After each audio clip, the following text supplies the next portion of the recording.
The question, even as I bet poorly, the chat room is on fire right now. Jen's over there grinning. the question, even as poorly as it was phrased, addresses how do you think, for example, the Earth formed, or life progressed? And even if the answer was, I don't have a clue, even if we didn't have a scientific explanation, the explanation that you believe, that there's a magic man who done it all, does not become more plausible. You have to actually provide evidence for that. It's not the default position. It's not a position. It doesn't answer anything. It has no explanatory power. It's a non-answer. Yeah. So when you ask something like, I think you just think science did it. No, science isn't a person. It's not a thing. It's not a do. It couldn't possibly do anything. Science is the label that we put on a process. The process by which we exercise reason, evidence, and testing in order to determine the nature of the reality in which we exist. And it is the single most reliable, consistently reliable method for discerning fact from fiction that we've ever discovered and potentially could ever discover. As a matter of fact, if you had a new method that you thought would be better, you'd have to use science to prove that the new method was better. Right, but before you even get there, right, before you even get to just this understanding of science and the scientific method and how it works and how we establish facts about the world, our caller's problem was that I think he had, in a very general sense, just poor thinking skills to begin with. And this, I think, is, whether it's a failure of his education or upbringing that we have, and I'm not sitting here beating up on the guy when he's not there to defend himself. This is a problem that I see so often in talking to believers in the first place. There's a certain kind of believer who will just start throwing stuff out. Yeah. They can't form a coherent thought. They haven't even thought about it in the first place. They haven't established, okay, here's my premise. Look at all the stuff that's happening. Oh, Yeah. you don't believe in good and evil. Oh, you think all this came in. Yeah. Which way do I dodge? You know, which... Right. He hasn't really learned how to form ideas. He hasn't learned how it is that he even understands or can understand the things that he thinks he believes.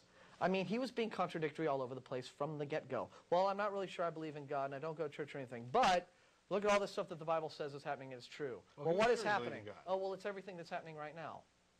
You know, it was just a big, big salad. It was a huge mess, and this is what you confront many, many times when you're talking with people who have this fundamentalist mindset, is basic thinking skills aren't developed. You got to kind of start there before you decide you want to challenge people, present your opinions. If you haven't even got an opinion to present or know how to present it. Jeez. One of the 7 angels who had the 7 bowls came and said to me, come, I will show you the punishment of the great prostitute who sits on many waters. Muhammad's comforting me. With her the kings of the earth committed adultery, and the inhabitants of the earth were intoxicated with wine of her adulterers.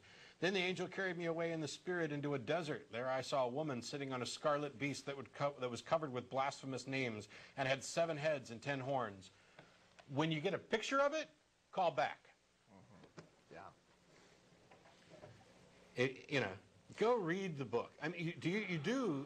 Actually, I was going to say you do know, but obviously really you don't know. Callers who I'm sure probably very intelligent. I know. Hang on.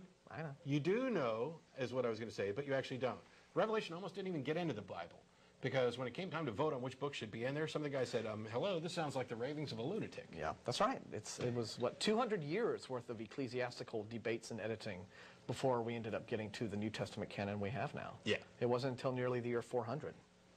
325. 325? Okay, I thought it was 390. Nice, it was 325. But anyway. All right. I wonder if you guys heard about this. The guy who wrote the book of Revelations was named John of Patmos, and the island of Patmos is known for mushrooms. Yeah. Except that we don't know for sure that it was John of Patmos that wrote it. But, I mean, that is one possible... Let's just say the shrooms thing would not surprise us. You wouldn't shock me that much. Yeah. Because, like, if you kind of think of it with that in mind when you go back and you read it, it's like, oh my gosh, this guy was tripping. Yeah. Well, also there's he could have just been nuts.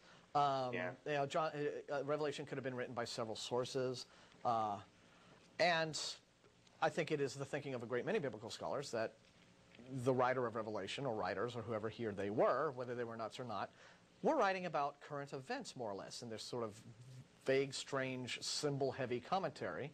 I've been told that it's the thinking that the 666, the Antichrist, was specifically referring to Vespasian, I believe? The Emperor Vespasian. Caesar. No, I think it was Nero. I've heard Nero. I've heard all of them. I've heard Nero and Vespasian. But the long and short of it is that this is some sort of bizarre, symbol-laden current events commentary that was going on there. And the problem with interpreting weird symbols and weird vague passages is, guess what? They can say whatever you want them to say, whenever you want them to say it.